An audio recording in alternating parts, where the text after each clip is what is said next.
नमस्कार दोस्तों। यूएसए के दो बड़े बैंक पिछले 2 हफ्तों में क्रैश कर गए हैं। The anatomy of a collapse of a big bank and the California में स्थित सिलिकॉन वैली बैंक और न्यूयॉर्क में स्थित signature bank. The biggest bank collapse since the 2008 financial crisis, and it shut down today. It's called Silicon Valley Bank, and it is one of the tech industry's largest lenders, also lends to individuals across the country. It is now under control of the federal government. दोस्तों, इन banks के डूबते ही दुनिया भर के banking system पर सवाल उठाए जा रहे Why हैं। are these banks doing this? It's the largest bank meltdown since the Great Recession more than a decade ago. इसी तरह जब 2008 में वॉशिंगटन म्यूचुअल बैंक यूएसए में डूबा था तो इससे दुनिया भर में रिसेशन आ गई थी। कोविड-19 पैंडेमिक और रशिया यूक्रेन वॉर के चलते दुनिया भर में ऑलरेडी इकोनॉमिक स्लोडाउन देखा जा सकता है, तो इन बैंक के डूबने से दुनिया भर में रिसेशन का खतरा और भी बढ़ गया है। तो क्या कारण है इन बैंक्स के डूबने का और ऐसा क्या हुआ कि ये दोनों बैंक एक साथ डूब गए? चलिए आज की वीडियो में जानते हैं। Speak about what's happening in Silicon Valley Bank and Signature Bank. Today, thanks to the quick action of my administration over the past few days, Americans can have confidence that the banking system is safe. Your deposits will be there when you need them.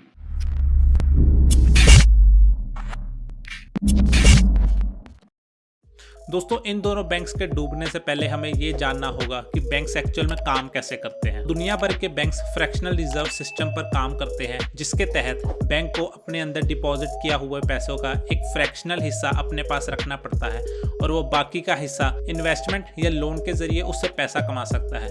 जिस तरह हम अपने पैसे को invest करके उससे interest कमाते हैं, उसी तरह बैंक भी हमारे पैसों को इस्तेमाल करके इंटरेस्ट कमाता है, जिससे वो ना केवल बैंक के एम्प्लॉयज़ को सैलरी देता है बल्कि उससे प्रॉफिट्स भी बनाता है।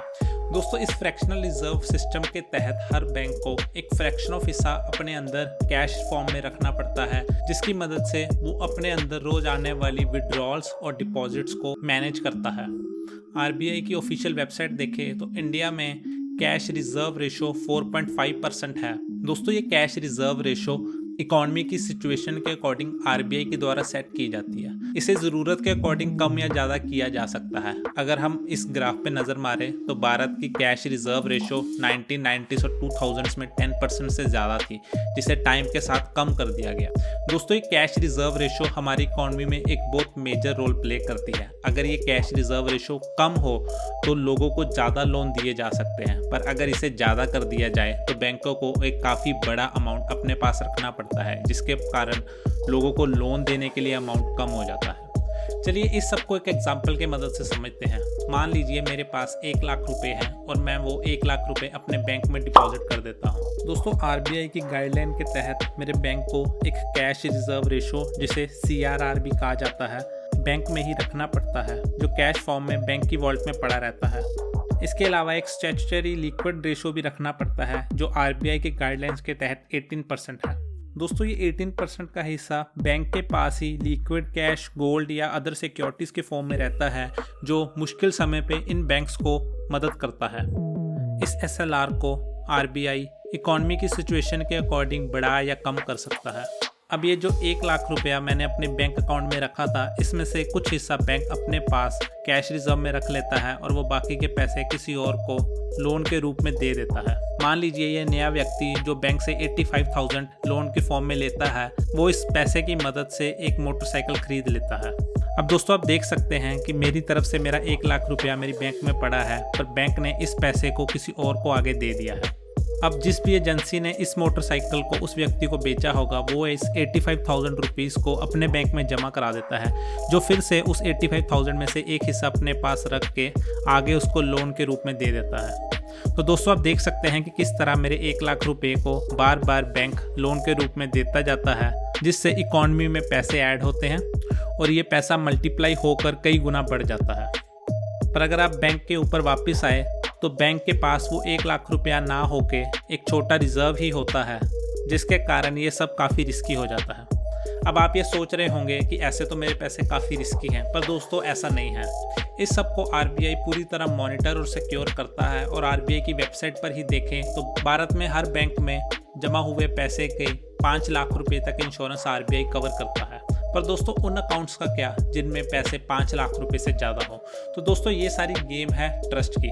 कोई भी बैंकिंग सिस्टम ट्रस्ट पे वर्क करता है, क्योंकि किसी भी बैंक के पास अपने हर क्लाइंट को देने के लिए पैसे कभी नहीं होते। वो ये सारा काम ट्रस्ट के सिर पे खेलता है और इसी कारण से लोन देने के समय बैंक काफ़ी ज़्यादा जांच पड़ताल करता है ताकि कोई भी व्यक्ति लोन को डिफ़ॉल्ट ना करे। जब कोई व्यक्ति लोन को डिफ़ॉल्ट कर देता है तो लोन में दिए जाने वाले पैसे हमारे ही होते हैं, जिसकी लॉस की स्थिति में हमारा ही नुकसान होगा। तो दोस्तों यूएसए का बैंकिंग सिस्टम भी कुछ इसी तरह काम करता है। फ़र्क बस इतना है कि उनकी गाइडलाइंस आरबीआई के द्वारा नहीं, उनके फेडरल बैंक के द्वारा सेट की जाती है और उनकी कैश रिजर्व रेशो भी अलग है। अब हमारी वीडियो में वापस एसवीबी बैंक पर आ जाते हैं। तो दोस्तों एसवीबी एक काफ़ी पुराना बैंक था जो पिछले 40 साल से कैलिफोर्निया में काम कर रहा था। पर इस बैंक की एक खास बात थी, इस बैंक के मोस्टली क्लाइंट्स टेक स्टार्टअप थे जो सिलिकॉन वैली में ही काम करते हैं, जिससे इस बैंक को सिलिकॉन वैली बैंक नाम मिलता है। इस बैंक ने काफ़ी ज़्यादा इन्वेस्टमेंट कई टेक स्टार्टअप्स में कर रखी थी, जिसमें कुछ इंडियन स्टार्टअप्स भी आते हैं। दोस्तों इस सारी प्रॉब्लम की शुरुआत 2020 में कोविड-19 पैंडेमिक के दौरान होती है। कोविड-19 पैंडेमिक के दौरान इकोनॉमी में स्लो डाउन के कारण कई कंट्रीज ने अपना इंटरेस्ट रेट कम कर दिया था, जिसमें से यूएसए भी एक है। इस चार्ट पर नज़र मारे तो यूएसए ने अपना इंटरेस्ट रेट कोविड-19 पैंडेमिक के दौरान 0.25% कर दिया था, जिसकी मदद से वो लोगों को ज़्यादा लोन दे सके। दोस्तों जब भी इकोनॉमी में स्लो डाउन आता है तो गवर्नमेंट इंटरेस्ट रेट को कम कर देती है। जब इंटरेस्ट रेट कम होते हैं तो बिजनेसेस ज़्यादा लोन लेते हैं, जिसकी मदद से वो नई फैक्ट्रीज और नए काम शुरू करते हैं। इन सब कामों की मदद से इकोनॉमी में एक बूस्ट मिलता है, लोगों को एम्प्लॉयमेंट मिलती है और इकोनॉमी में ज़्यादा पैसे फ्लो किए जाते हैं। दोस्तों आपने देखा होगा कि 2020 में कई सारे बिजनेसेस बंद हो जाते हैं, पर इन सब बिजनेसेस के बंद होने के बीच आईटी इंडस्ट्री का काम बढ़ता है, जिसके कारण इन कंपनीज को काफ़ी ज़्यादा फंडिंग मिलती है। एसवीपी बैंक के mostly clients in tech startups होने के कारण एसवीपी बैंक में काफ़ी ज़्यादा इन्वेस्टमेंट आती है और ये टेक स्टार्टअप्स अपने पैसे इस बैंक में जमा कराते हैं। अब इस सब में एक बात गौर देने वाली है कि ये कंपनीज मोस्टली स्टार्टअप होने के कारण बहुत ज़्यादा बैंक अकाउंट्स नहीं रखती।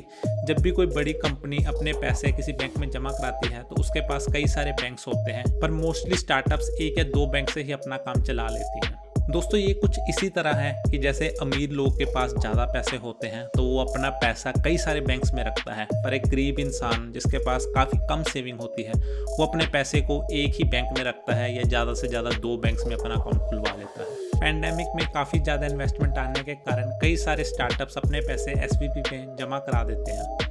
दोस्तों ये ज़्यादा पैसे आने का कारण था लॉकडाउन्स। आपने देखा ही होगा कि पैंडेमिक के दौरान दुनिया भर की कंट्रीज ने लॉकडाउन लगा दिए थे, जिसके बाद सिर्फ इंटरनेट की कंपनी ऐसी कंपनी थी जिनको इस लॉकडाउन से नुकसान होने की जगह उल्टा फायदा हो गया। पर एसवीपी बैंक के पास इतनी ज़्यादा डिपॉजिट्स आने के कारण उनको एक प्रॉब्लम फेस करनी पड़ी। अब इतने सारे डिपॉजिट्स जब बैंक में आएंगी तो उन्हें इन पर इंटरेस्ट भी देना पड़ेगा और इस इंटरेस्ट को देने के लिए उन्हें इंटरेस्ट कमाना भी पड़ेगा। अब इस इंटरेस्ट को कमाने के लिए बैंक के पास कई तरीके होते हैं, जिसमें से सबसे आसान तरीका होता है लोगों को लोन देना। पर दोस्तों लोन देने में एक बड़ी प्रॉब्लम है, वो लोन डिफ़ॉल्ट भी कर सकते हैं। 2008 पर नज़र मारे तो कुछ इसी तरह बैंक्स ने कई सारे लोन बांटे थे, जिसके बाद वो लोन्स डिफ़ॉल्ट हो गए, जिसके कारण बैंक्स डूबने लग गए। एसवीपी वो गलती नहीं करना चाहता था, जिसके कारण वो लोगों को लोन देने की जगह इन्वेस्टमेंट की ओर बढ़ता है। दोस्तों लोन देने में एक बड़ी सिरदर्दी ये भी है कि आपको बहुत ज़्यादा जांच पड़ताल करनी पड़ती है, जो काफ़ी ज़्यादा समय ले लेती है। एसवीपी अपने पैसे को जल्दी से जल्दी इन्वेस्ट करना चाहता था, क्योंकि इस पैसे का बैंक में पड़े होने से बैंक को कोई फ़ायदा नहीं होता। वो चाहता था कि वो इस पैसे से ज़्यादा पैसा बना सके, जिसके कारण वो डिसाइड करता है कि वो इस पैसे को बॉन्ड्स में इन्वेस्ट करेगा। अब दोस्तों बॉन्ड्स कई तरह के होते हैं। बॉन्ड सरकारी भी हो सकते हैं, बॉन्ड प्राइवेट भी हो सकते हैं, बॉन्ड कॉर्पोरेट भी हो सकते हैं। और बॉन्ड्स का मेन लॉजिक यही होता है कि वो एक तरह का लोन ही है, पर वो एक सिक्योर्ड लोन होता है। जब भी सरकार को या किसी कॉर्पोरेट को पैसे की ज़रूरत होती है तो वो बॉन्ड्स इशू करता है। अब ये बॉन्ड्स कोई बड़ी एंटिटी जैसे बैंक्स खरीद लेते हैं, जिसके बाद वो इन बॉन्ड्स को रीसेल भी कर देते हैं। इन बॉन्ड्स की मदद से उस सरकार या कॉर्पोरेट को काफ़ी सारा पैसा मिल जाता है, जिससे वो अपने काम कर सके। और वो बैंक जिसने भी इस बॉन्ड्स को खरीदा होता है वो इस बॉन्ड्स को अपने पास उस बॉन्ड की मैच्योरिटी लिमिट तक रखते हैं, जिसके बाद उसे अपना सारा पैसा वापस मिल जाता है। बॉन्ड का सबसे बड़ा फ़ायदा यही है कि इन बॉन्ड्स को मोस्टली सरकार ही इशू करती है, जिसके कारण ये बॉन्ड्स सेफ होने के साथ साथ एक अच्छा रिटर्न भी दे देती है और इसमें बैंक को लोन देने के टाइम की जाने वाली जांच पड़ताल भी नहीं करनी पड़ती। पर दोस्तों इन बॉन्ड्स को खरीदते के समय एसवीपी एक लालच कर देता है। कोविड-19 पैंडेमिक के कारण इंटरेस्ट रेट ऑलरेडी कम थे, जिसके कारण इन बॉन्ड्स पे भी इंटरेस्ट रेट काफ़ी कम दिए जाते हैं, जिससे एसवीपी को मिलने वाला इंटरेस्ट भी कम था, जिसके कारण एसवीपी लालच कर लेता है कि वो इन बॉन्ड्स को एक लंबे पीरियड तक के लिए इन्वेस्ट करेगा, जिससे उन्हें ज़्यादा प्रॉफिट्स मिल सके। जैसा आपने देखा होगा कि अगर हम एफडी कराने जाएं तो 1 साल की एफडी पर हमें 4% इंटरेस्ट मिलता है, लेकिन वही एफडी या वही अमाउंट अगर हम एक लंबे पीरियड के लिए रखें, जैसे 3 साल की एफडी या 5 साल की एफडी, तो हमें वो इंटरेस्ट रेट 4% की जगह 6% या 7% भी मिल सकता है। और वही गलती एसवीपी बैंक करता है, वो इस अमाउंट को एक लंबे पीरियड के लिए बॉन्ड्स में इन्वेस्ट कर देता है और यही इन्वेस्टमेंट एसवीपी के लिए सिरदर्दी बन जाती है। बात कुछ ऐसी है कि कोविड-19 पैंडेमिक खत्म होने के बाद और यूक्रेन रशिया वॉर के कारण दुनिया भर में इन्फ्लेशन बढ़ जाती है। इस इन्फ्लेशन को कंट्रोल में करने के लिए यूएसए इंटरेस्ट रेट बढ़ाने का फैसला लेता है। अब आप सोच रहे होंगे कि इंटरेस्ट रेट का इन्फ्लेशन से क्या लेना देना। दोस्तों, जब भी इकोनॉमी में इन्फ्लेशन बढ़ती है तो इंटरेस्ट रेट को बढ़ा दिया जाता है। इंटरेस्ट रेट को बढ़ाने के कारण लोन्स लेने काफ़ी महंगे हो जाते हैं, जिनके कारण ये कंपनियां नई इन्वेस्टमेंट्स नहीं करती और लोगों की जेबों में भी कम पैसे आते हैं। कम पैसे होने के कारण लोग कम खरीदारी करते हैं, जिससे इन्फ्लेशन कंट्रोल में की जाती है।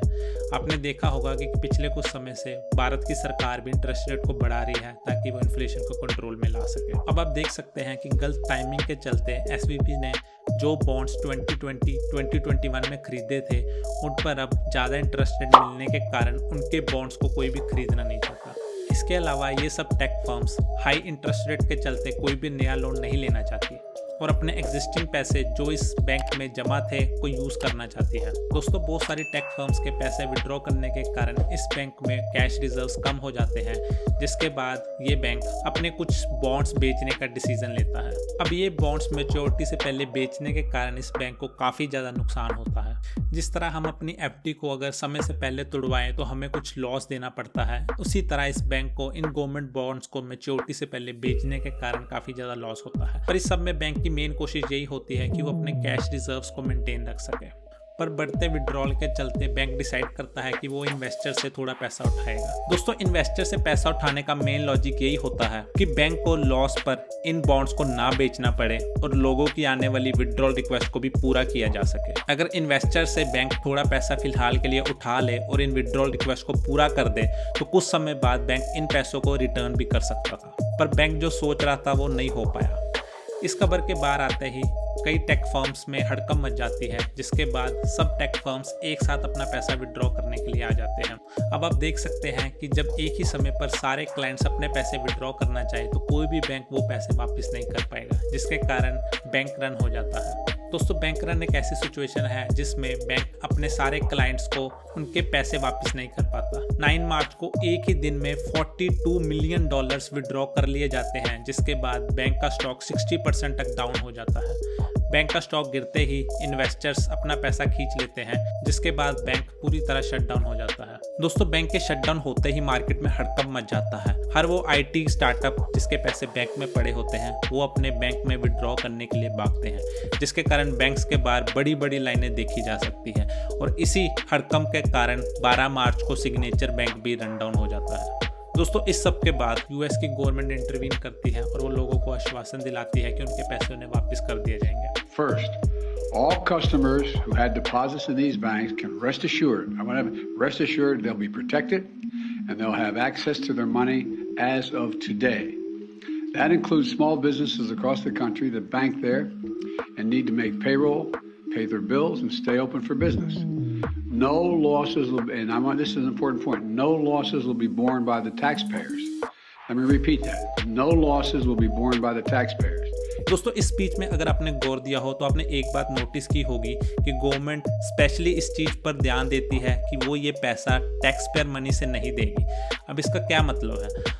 अगर मैं अपना पैसा बैंक में जमा कराऊं और बैंक किसी कारणवश उस पैसे को लॉस कर दे और गवर्नमेंट को इंटरवीन करना पड़े और गवर्नमेंट वो पैसा टैक्स पेयर मनी से ही मेरे को वापस करे, तो वो टैक्स भी तो मैंने ही भरा है, तो एक तरह से मेरा ही पैसा गवर्नमेंट मेरे को वापस कर रही है। ये चीज़ लोगों को काफ़ी ज़्यादा नाराज कर सकती है, क्योंकि टैक्स पेयर की मनी से अगर लोगों का लॉस पूरा किया जाए तो उसमें टैक्स पेयर को क्या फ़ायदा। इसलिए गवर्नमेंट ये आश्वासन दिलाती है कि वो ये पैसा टैक्स पेयर की मनी से नहीं बल्कि बैंक के इंश्योरेंस से देगी। दोस्तों, इस सब के बाद दोनों बैंक्स के एसेट्स फ्रीज कर दिए जाते हैं और दोनों बैंक्स गवर्नमेंट के द्वारा FDIC के अंडर एक्वायर कर लिए जाते हैं। इसके अलावा दोनों बैंक्स की मैनेजमेंट को फायर कर दिया जाता है और लोगों को आश्वासन दिलाया जाता है कि उनके पैसे उन्हें वापस कर दिए जाएंगे। The management of these banks will be fired. If the bank is taken over by FDIC, the people running the bank should not work there anymore. दोस्तों अब यहाँ पर गौर देने वाली चीज़ ये है कि हमारा बैंकिंग सिस्टम एक बहुत ही ट्रस्ट बेस्ड सिस्टम बनाया गया है, जिसमें अगर एक साथ काफ़ी सारे क्लाइंट्स अपने पैसे विड्रॉ करने की कोशिश करें तो ये सिस्टम क्रैश भी कर सकता है। अब इन बैंक क्रैशेस के कारण कई लोगों का मानना है कि इसके कारण एक 2008 की तरह इकोनॉमिक रिसेशन आ सकता है, पर दोस्तों ये बैंक फेलियर्स 2001 के बैंक फेलियर से काफ़ी ज़्यादा अलग है। 2008 में बैंक की गलत नीतियों के कारण बैड लोन्स दिए गए थे, जिसके कारण काफ़ी सारे लोन डिफॉल्ट्स हो गए थे, पर ये मामला कुछ गलत टाइमिंग और कुछ गलत डिसीजंस का है। तो ये देखना होगा कि आने वाले दिनों में इन बैंक फेलियर्स का दूसरे बैंक्स पर क्या असर पड़ता है। और दोस्तों गौर करने वाली बात ये भी है कि इस तरह गवर्नमेंट के इंटरवीन करने से क्या हमारा सिस्टम सच में सेफ फील होता है, क्योंकि अगर इसी तरह हर बार गवर्नमेंट बैंक्स को बचाती चली गई तो बैंक्स इसी तरह गलत डिसीजन लेते रहेंगे। तो आपको अगर इस वीडियो में कुछ नया सीखने को मिला हो तो मुझे कमेंट सेक्शन में ज़रूर बताइएगा। मिलते हैं किसी और वीडियो में।